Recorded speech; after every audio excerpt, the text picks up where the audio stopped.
Stop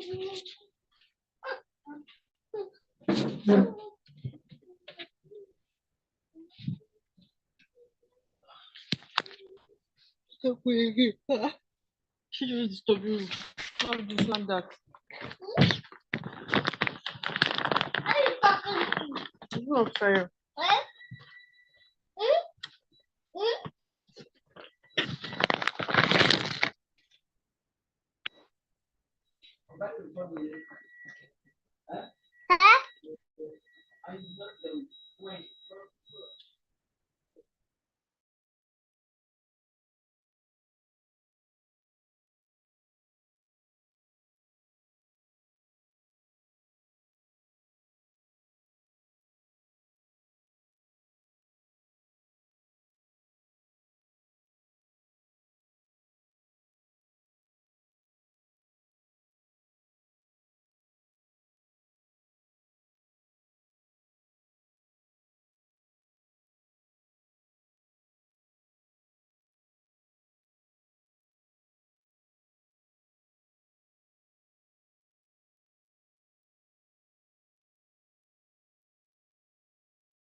Hello, can you hear me? I need your response in the chat box first. Okay. So you can hear me. That's good. All right. Yes. So let's start. Sorry, it took time. So we got complaints that some people could not participate in the last class. So we've been struggling with the YouTube link, and thank God we got it now, and it has been forwarded to your class rep. All right. Please, um, class rep, let's have the link sent to all the class, all the members of the class, so that everyone would gain from what you're going to be doing. Okay, so like we did last week, I will need your response in the chat box, okay? So I will want the class to be engaging so that at the end of it, we will not even miss the physical class. It should be as if it was actually a physical class, okay? So what we are going to be doing today is on the law of agency, okay? Oh, sorry, we did agency last time, right? Sorry about that. We're going to be taking hire purchase law. Hire purchase law.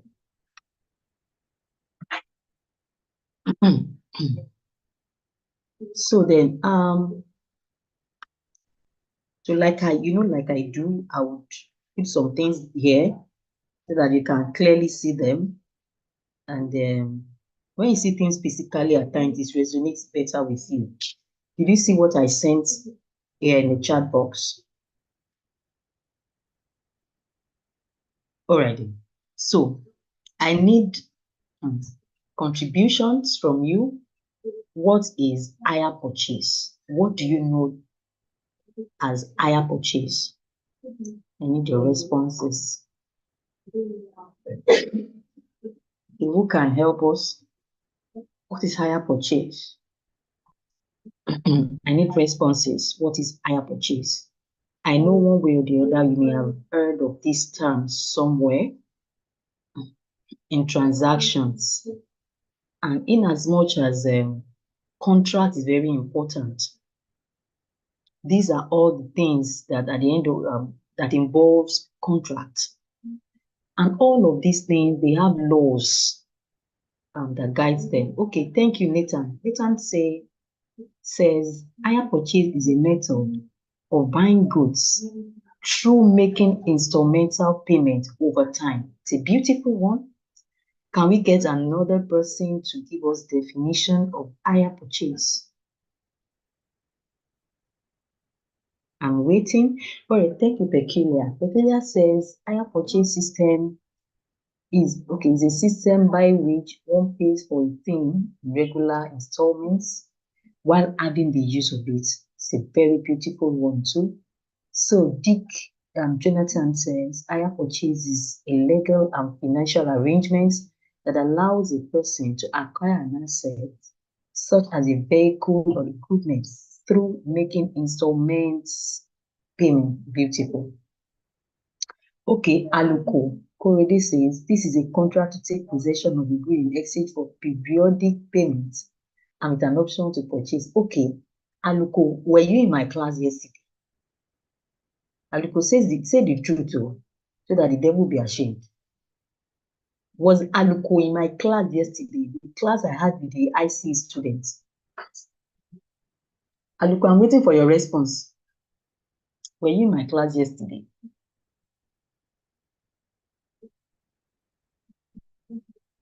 Aluko, are you sure? Okay.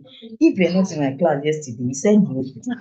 That's a very, very good definition that you gave to us. In fact, that is the perfect definition of hire purchase. Okay, let's read what Precious says. Precious says, hire purchase is an agreement in which the owner of the property transfers possession to the hire for his use and enjoys in return for payment in regular installments. Upon complete purchase, the hire has the option. Thank you very much. Purchase. So Precious is also giving us a very, very good definition. So all of this definition, they are actually, I mean, the one we have seen from Aluko and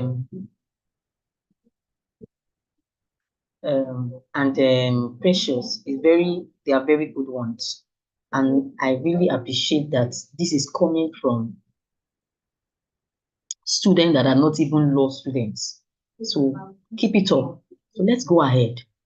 So as a form of introduction, okay, while upon the execution of contracts for the sale of goods, property in such goods is transferred from the buyer to the seller. So I'm talking in respect of sale of goods. What we mean by sale of goods, they are all these perfect sales that, oh, you went to the market to buy some things. What happened, what transpires is that you pay the money for the goods and you get the goods in return. You know, in this aspect, there's nothing holding, it's as perfect as anything. The goods has been received, and the payment has been made. Okay, so there are some circumstances where transaction is not so simple. There are some that the transaction will not be as simple as that. Okay, this is what we can actually infer to be. So these two, that's what we can actually take in here as hire purchase. Let's say, for example, this we have been having occurrences, or I have seen a situation where a man who has been at home for a very long time, as in was not employed, so it was opportune to get a vehicle from somebody. So they had this agreement that, oh, you'll be paying the money and you get the car in return. Now, in the normal sense, what we can actually say, the way we handle hire purchase in this part of the world is such that from the beginning of the agreement, there's always absolute understanding that the payments of the installmental payments is more or less like an absolute payment. But under hire purchase, you are actually buying possession. In fact, I won't say you are buying, I would say you are renting that item. If it's a car, I would say, oh, most of the times it's a car, it's always in cases of cars in Nigeria. You are actually renting that car. Whoever is in an hire purchase contract is actually renting that item or that car. You know, they normally say, nowadays is when we say rent. In like 50, 60 years ago, or would I even say 100 years ago, they used the term hire, Hire, for the word we say for the word rent nowadays. So what it means in hire purchase agreement is that when a good is transferred to another in a hire purchase agreement, the payment that is being made, the instrumental payment that is being made is not made for purchase, absolutely. It is made to rent that item. But then the parties would have agreed that, oh, if you have paid to this certain amount of money, then we can then assume, or we can then agree that you are going to be the owner of this item at the end of the payment. All right. So there can be a contract of hire which would involve the hirer paying a specific sum, not for the transfer of the property. Please, I want you to have this registered. When the hirer pays money, the hirer is not paying for transfer, is only paying for possession in that good. All right. For is supposed to use that good for an agreed period of time, except until when he had paid to a certain amount that the parties had agreed that, oh, when you pay to this certain amount, it will be assumed that you can purchase it. Please, are you getting me? Can you hear me clearly?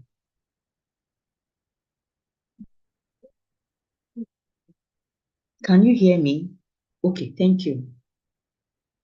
And remember that you can ask questions. Please drop your questions here so that I can treat them immediately you drop them, okay? So, hire purchase may be in hire purchase agreements, we have some terms that we use. Remember, in the law of agency, we also have the terms that we use. We have the term, the agent, the principal, the third party in the agency agreement. But when it comes to the hire purchase agreement, we have the term hirer and the owner. So the hirer is the person who collected the good and has intention to pay installmental payment for possession. All right. And the owner is the one who released the item for the hire purchase agreement. All right. So the hirer is entitled to use the goods in question as long as it continues to pay installments, please. After the payment of any agreed number of installments, he may purchase the goods from the owner. That is just the brief of what I've been saying so far. Okay. So at this point, I want us to then look at the nature and the meaning of hire purchase. The nature and the meaning of hire purchase. So I've sent something to you now. That's just what we are treating. So that's what we are doing now. The nature and the meaning of hire purchase. So distinction between hire, we are going to be talking also about the distinction between a hire purchase and some other transaction that may actually look similar as if they are hire purchase.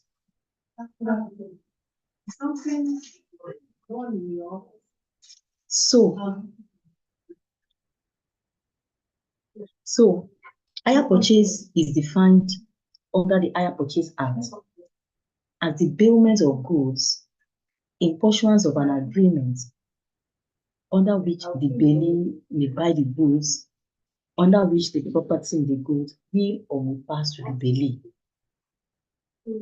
So I want you to take note of this bailment thing that I'm talking. When it comes to the word bailment or bailee, it means somebody that's the one who made good.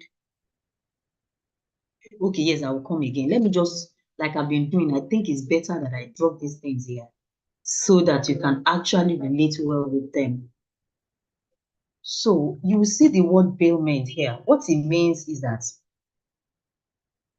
a person that has the possession of goods in his hand, that is a bailee. We call them bailee. They have the possession of goods in their hands. So they are referred to as the bailee. No, I miss your call. I said we'll not call, but let me call myself. So I'll let you know.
No, I didn't. They know it. Assessment is a thing.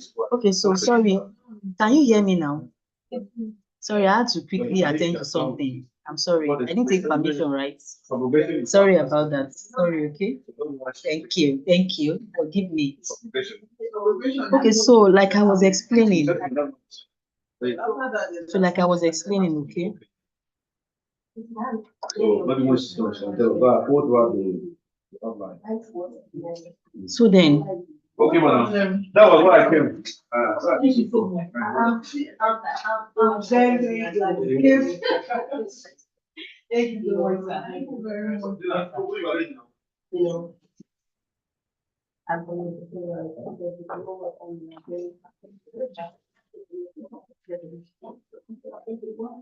okay.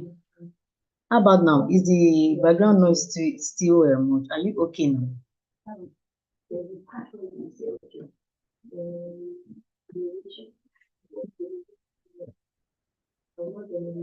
Can you hear me? Is the background better now? Okay, thank you. So let's just go ahead. So with the definition I sent to you now, and I was trying to explain what bailment is so that you don't get confused.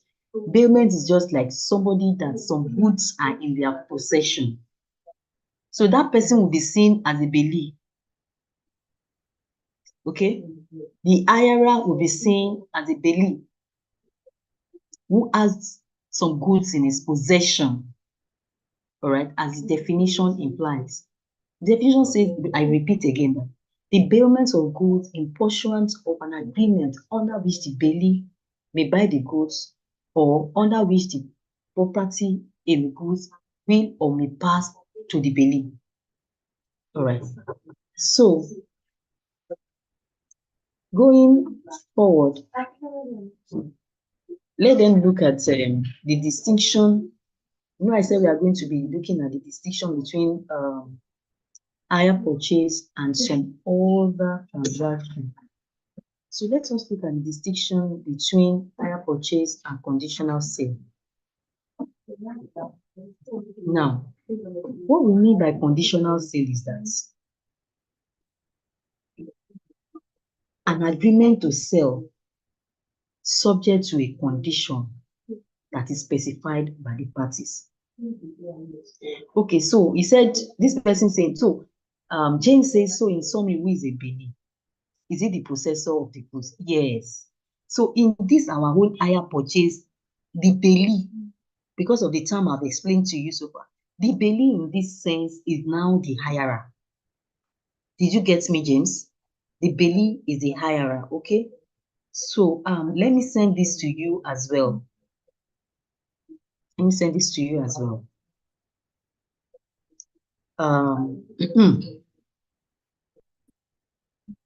Okay.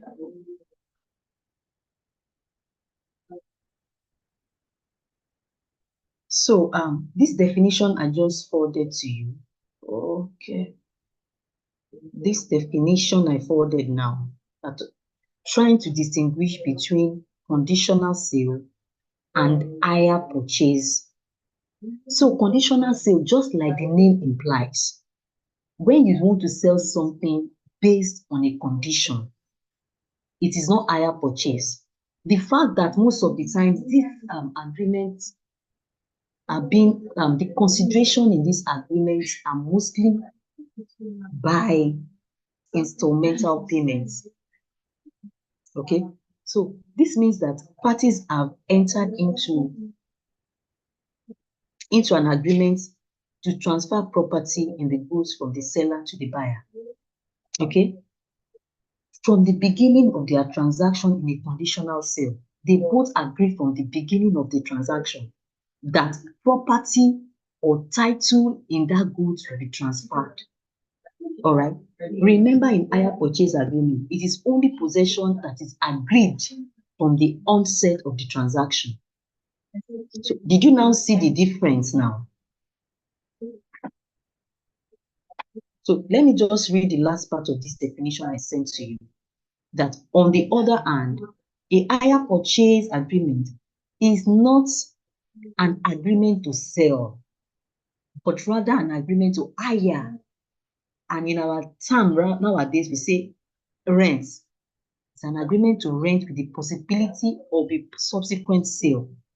Yes, I want to follow you. I want you to follow me sequentially so that you can really achieve, you can get a lot, because it's, I won't say it's simple, but it's not hard to understand, okay?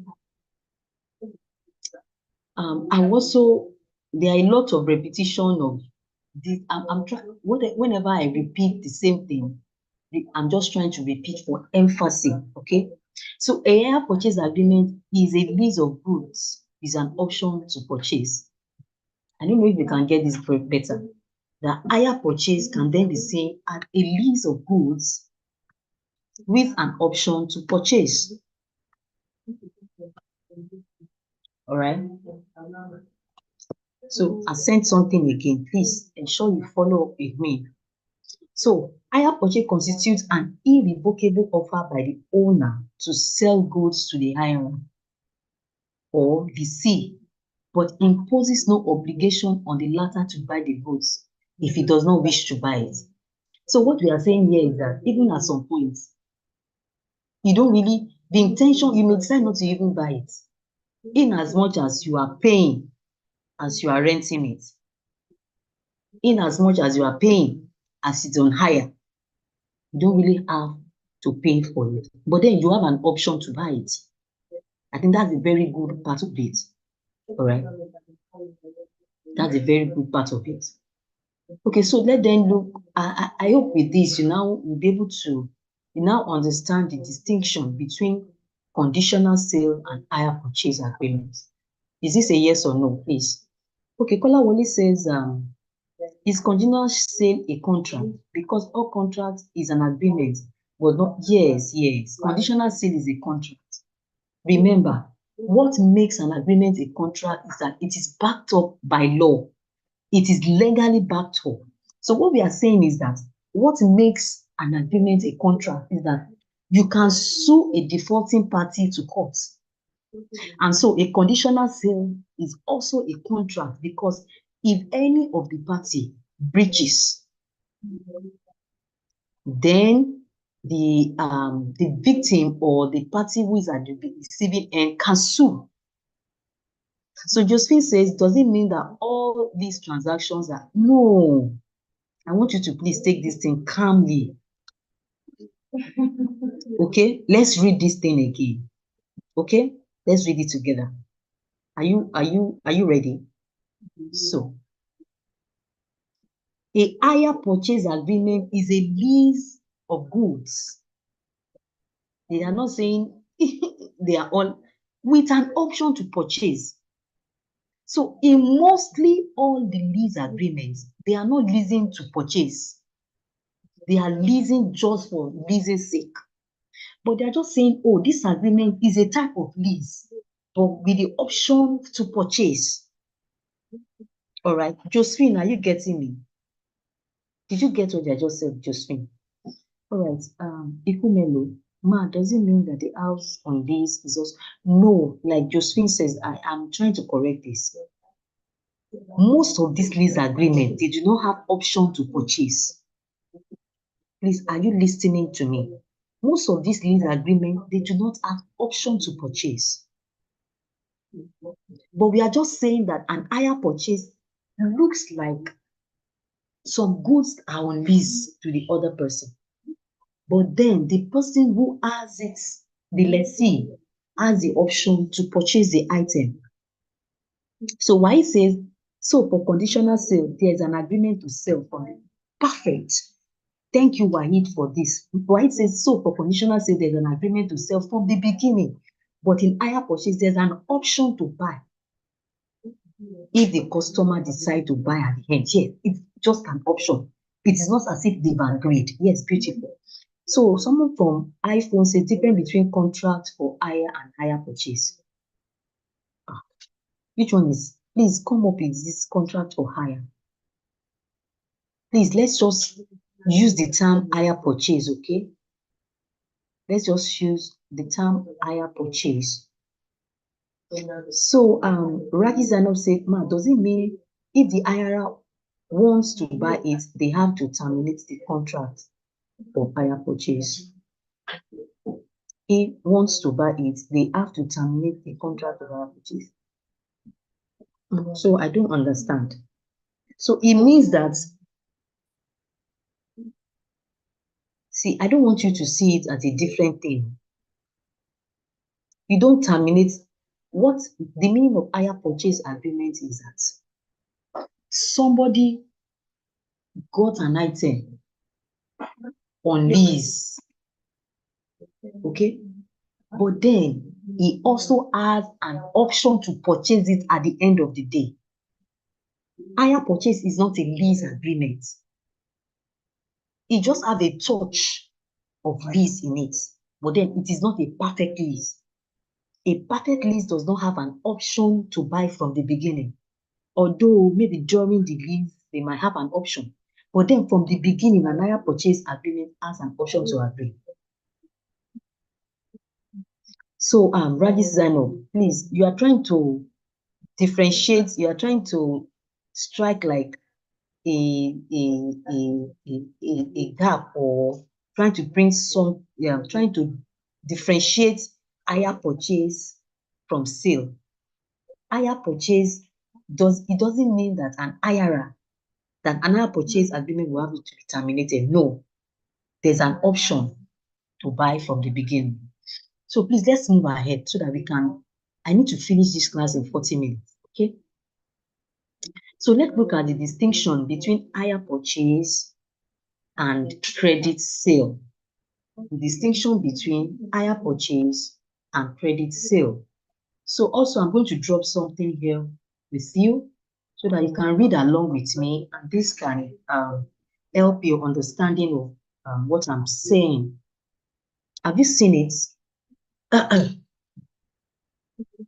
Okay, so according to Section 20 of the Hire Purchase Act, it defines a credit sale as the sale of goods in pursuant of an agreement under which the whole or part of the purchase price is payable by 5 or more installments, and credit sale agreement shall be construed accordingly.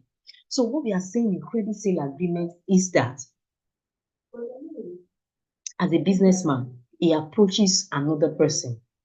He approaches a vendor that, oh, I want to buy these items from you, but I don't have the whole money with me. Oh, I'm going to give you 20, I want to buy a product of 200,000 from you, but I'll give you 100,000 at the beginning of, I'll give you 100,000 immediately. And subsequently, I'll bring 20,000 naira. That is a credit sale. It is not an hire purchase. Please, at this point, do you now agree with me that this credit sale is different from hire purchase? I want a yes or no, so that I will know how to tackle this. So a credit sale is that from the beginning. What makes it different also is that from the beginning, the property has passed. They have the intention to absolutely purchase. To absolutely purchase. Okay, so Lucy can say it's getting clearer. So, you know, when we don't differentiate these things, when we get to the exam, we may be confused. I don't want you to be confused. Okay, someone says again that I should explain credit sale again. Just like what was there. A credit sale is like you tempting. Let's this the question, the person who's answering this question. You want to buy a shoe. The shoe will cost 200,000, and as a student, you only have 100,000 naira. So you approach the person who is selling this item and says, oh, I have 100,000 naira with me. Then you give them, and I want to be paying 20,000 for the next 5 months. I'm giving, okay, I'll give all right, don't worry. I'm giving for the credit sale now.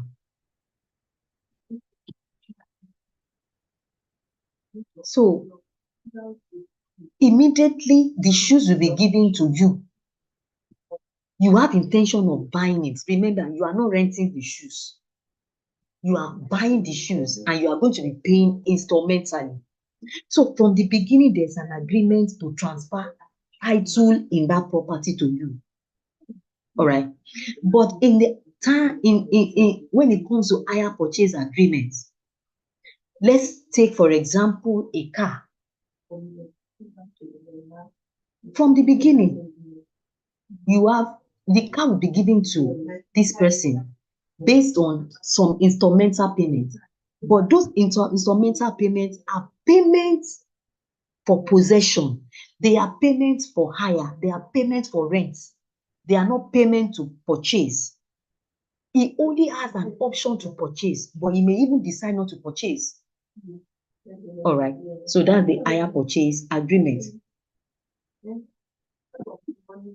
Somebody say, Ma, does easy buy fall under credit sale? I don't know what easy buy is. If you can explain it, Jonathan. I don't know. Please, I hope you understand what I'm saying, please. That's why I'm sending these things to you, so that you can as well be reading along with me. And this will take us to the next subtopic, which is hire purchase under the common law. And I want to believe that at this point, you all know what common law means. I want a yes or no. At this point, do you know what common law means? Do you know what common law is? All right, so let us now look at hire purchase under the common law. So let me send this to you so that you can see. You need to relate. So as I'm sending these things to you, is it okay, or I should not bother sending them? Are you okay with me sending these things? Because I want you to follow me. All right then. So this is what, okay. And this your yes, ma. It's taking it away, so some people may not be able to get it. Okay. You could just scroll up. So let us look at hire purchase under the common law. All right. So under the common law, a hire purchase agreement imposes duties on the parties. Under common law, a hire purchase agreement imposes duties on the parties, and these duties must be fulfilled from transaction to remain valid. So what we are saying in essence is that in hire purchase agreements, each party, that means the hirer and the owner, they both have duties. Yes, thank you, Oshunleye. Can we say that credit sale ownership passed at the beginning, while hire purchase ownership is passed at the end of the contract? Yes, of course. But then remember, that is if the hirer wants to buy. Thank you. Oshunleye has also said something that is clear and very good, all right? So that is it, okay? All right, it's an option, yes, but it is an option. Beautiful, thank you, the higher iPhone user. So let us go to our main, our present subtopic. So like I said, under hire purchase agreements, the both parties, they have duties. The hirer has its own duties and the purchaser has his own duty. All right.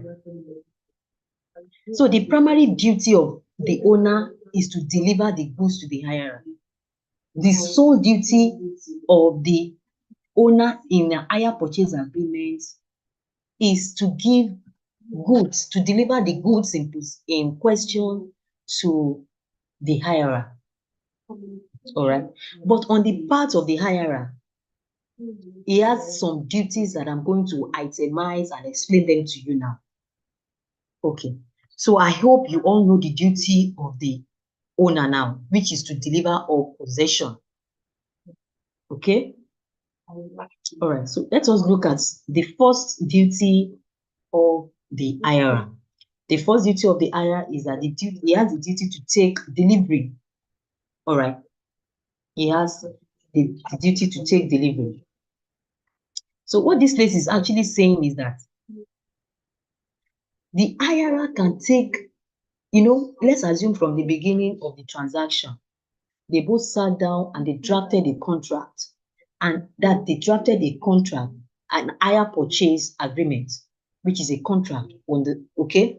So when they drafted this contract for hire purchase, they've agreed that, oh, you'll be given a vehicle, a Toyota vehicle, which will be used for maybe Uber or for Taxify.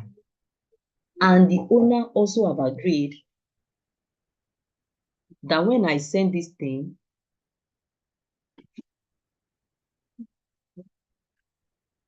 excuse me, please.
Okay, so I'm sure in your mind, be like today I'm not totally here.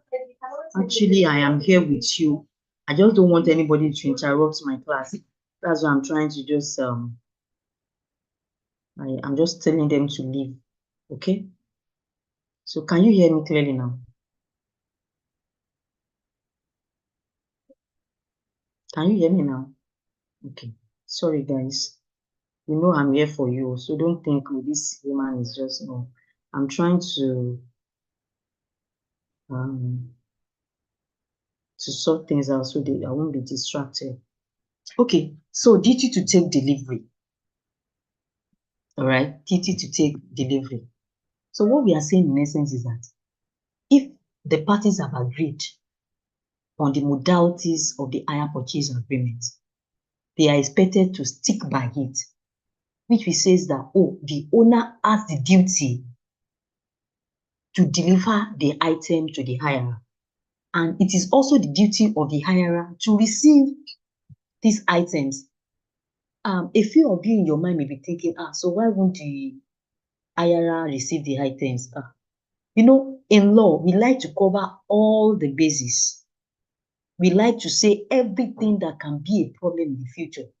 Some people, it is the next day when they get home, after they have drafted the agreement, they are both signed. It is when they get home, they will now be thinking that, oh, I shouldn't have agreed to that agreement. Then somebody will now be talking to them. No, before you sign a paper, you should ensure that you have thought of everything before you sign a paper. All right.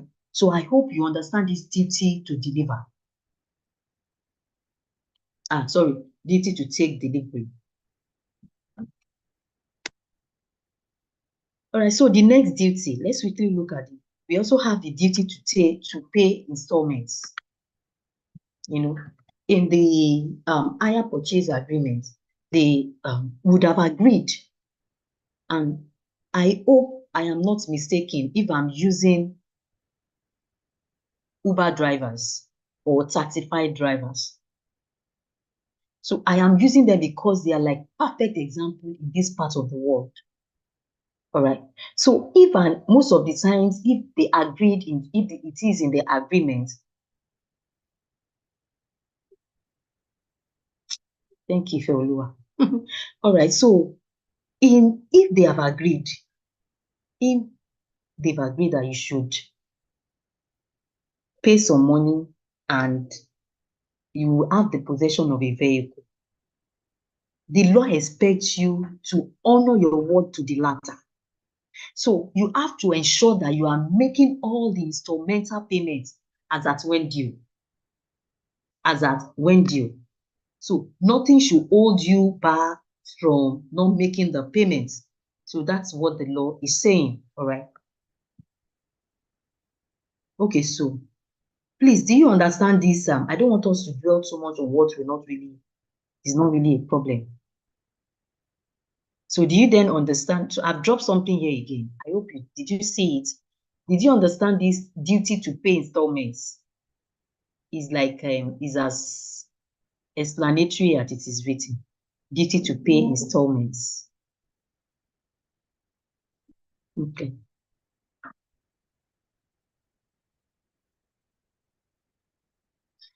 All right. So then the next duty is also the duty to redeliver the goods. The duty to redeliver the goods. So what this duty is actually clamoring on is that if at a point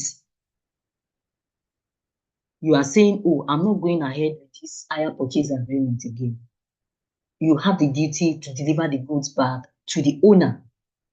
You know, we said that for hire purchase agreements, the party in the agreement only have option to purchase. So that means purchasing it is not an absolute intention of the contract. It is just something that, oh, the IRA might decide to say, oh, I want to go ahead with it. Just like what I just sent to you. The IRA has a duty to redeliver the goods to the owner as agreed under the hire purchase agreement. That is the agreement. Okay? So closely to this duty to redeliver is the right of the owner to repossess the goods in the event of non-payment. So it may be if after 3 installments, the IRA refused to make payments. Although the law is very careful with this. The law we always say that, oh, you should not say after one installment, after default in one installment. The law will say that at least after 3 or 4 defaults, it is at that time that you can claim repossession. Because a lot of things can happen that may make people default. So the law expects the owner to at least give a benefit of doubt of 2 or 3 installments. All right, 2 or 3 installments. So what we are saying in essence is that the IRA is expected to redeliver the goods if he is no more interested. And if he stops his installmental payments, maybe after 3 installments, and his subsequent 3 installments wasn't paid, the owner has the duty or has the right to go and repossess the goods. Are we okay? At this point, are we good to go? Do you understand what I just said? Okay, so let's go ahead. Our next subtopic. Our next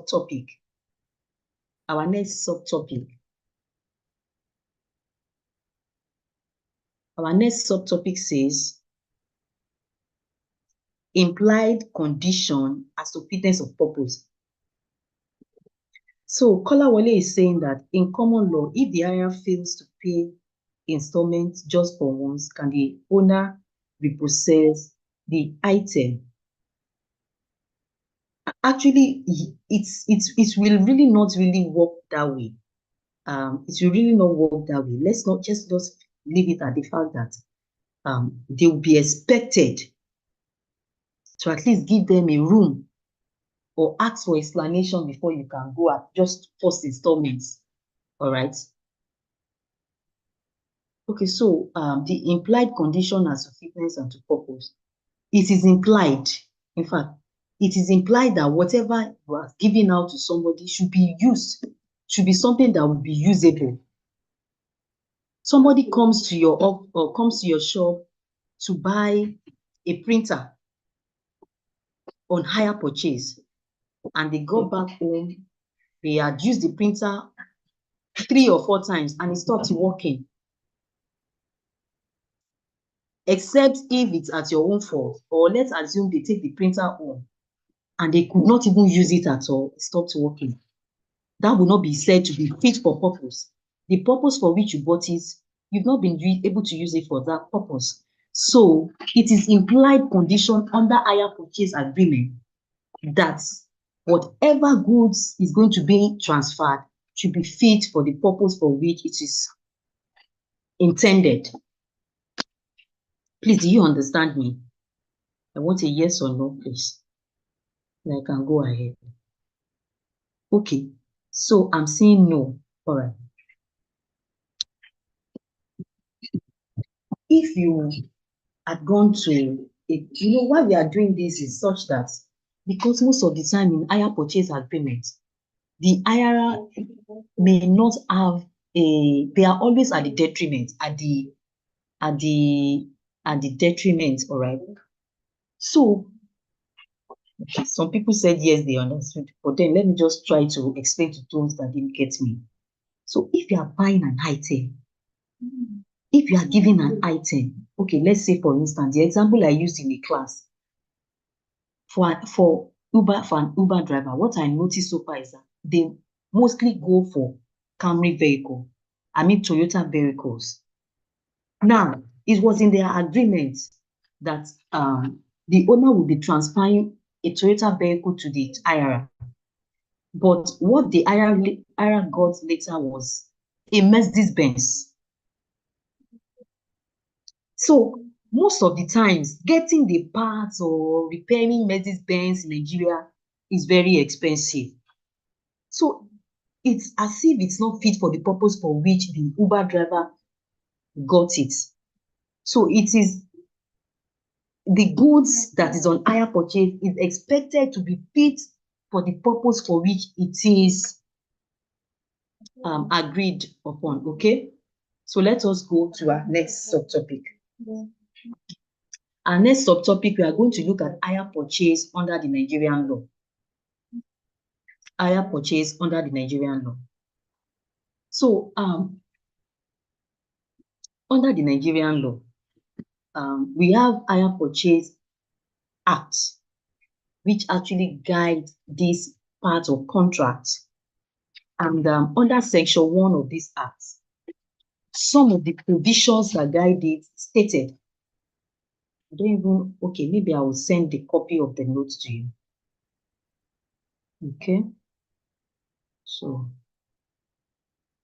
the principle, you could just say in general that the principle under common law is also the principle that is under our own Nigerian hire purchase agreement, all right? So what we have said so far also applies to all of our agreements. And you will see it in the note that I will send to you that it's exactly the same. So going forward, let us look at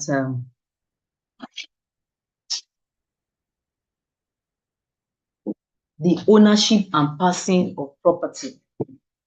Ownership and passing of property. These concepts under hire purchase agreement need to be understood. Let me just fold it and drop it here.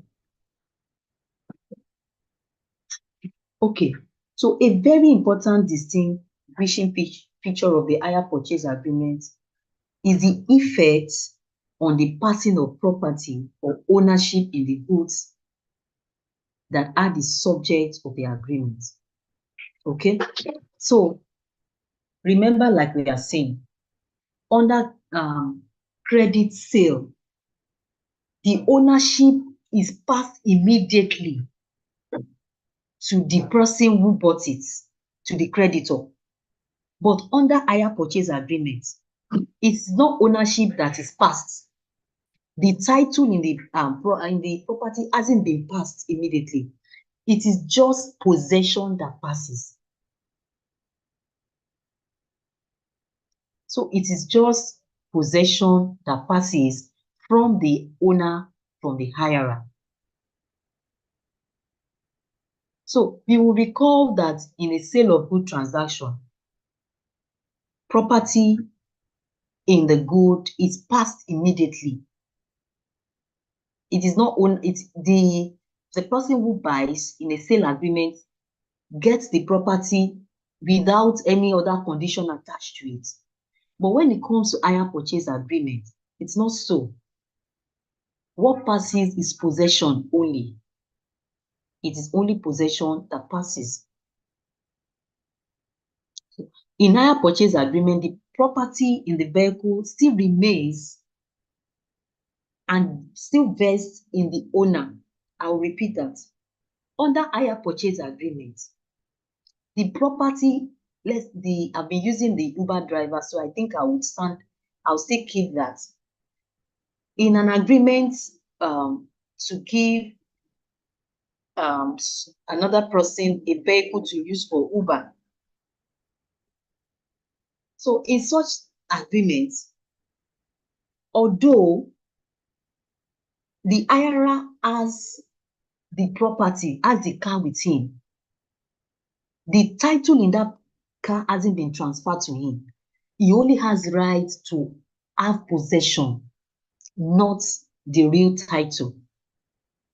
It is until he finish payment and they both agree that, oh, I want to sell, and the hirer says, oh, I want to buy. It is at that point that the ownership in the property passes to the hirer. Did you understand me, or is there anything you'd like me to explain? I need a yes or no, please. Okay. You're not responding. I need your response, please. Did you understand my explanation? Okay. So from what I've said so far, okay, the hirer in a hire purchase agreement exercises the option to purchase by paying the last installment. So until this has been done, ownership and the property in the goods still remains with the owner. So I hope you can understand. So Gideon says under what act? It's under the Hire Purchase Act. I'm going to send my note to you so you'll be able to see the section of the law. Okay, so Lillian says, Ma, please, is it correct to say that in hire purchase, only possession is passed into the hirer at the beginning of the contract, while ownership passes at the end of the contract? Yes. Yes. While on credit sale, both ownership and possession is passed. Yes, it's perfect. That is exactly the position, Lillian. That's the position. Exactly. All right. So then I want us to move very fast. Let us go to, with what I've been seeing so far, that means you all understood the concepts of hire purchase now. Okay. So let us look at the remedies. Because this hire purchase agreement, in fact, I've learned, I am privy to one that a family friend gave a car to another person, and he just parked the car and refused to even make payments. At least if he cannot make payments again, he should return the vehicle. But he just parked the car and the car was deteriorating. So let us look at the remedies that are available to the owner where the hirer doesn't perform the duty expected of him, and the remedies that were available to the hirer where the owner did not perform his own duty. So number one of the remedy that we are going to be talking about is the remedy of repossession. So let me just drop it here so that you can follow me. So did you see what I just sent now? So that is number one, the remedy of repossession. This remedy is always at the option, or is always given to the owner. That is, the owner has a remedy that can be granted by the courts of repossession. You see, for this kind of example that I gave to you, that I said, oh, I have a family friend that gave a vehicle and the vehicle was just parked and installments wasn't paid. That family member has the right, the option to to repossess the item. Okay, so Balogun says you have another class. Is it an online class? So when can we conclude this class? I want us to conclude it today. We only have a few things to cover. Just remedies. After remedies, oh, what time later? Can we do 5 today? 5 p.m. today.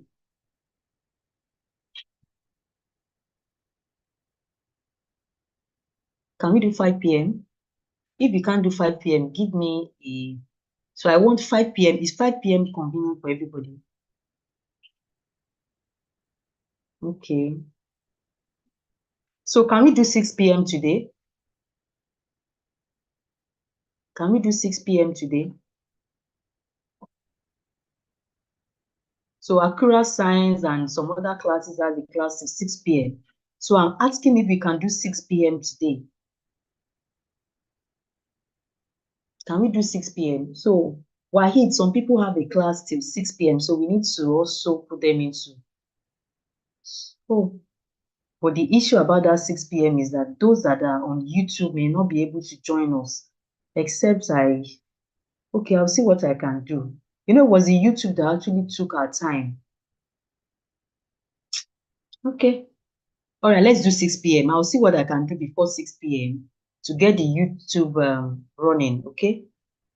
Take care and have a blessed day. See you 6 p.m. Ensure you are all here at 6 p.m. because that's when I'll be taking my attendance. Bye.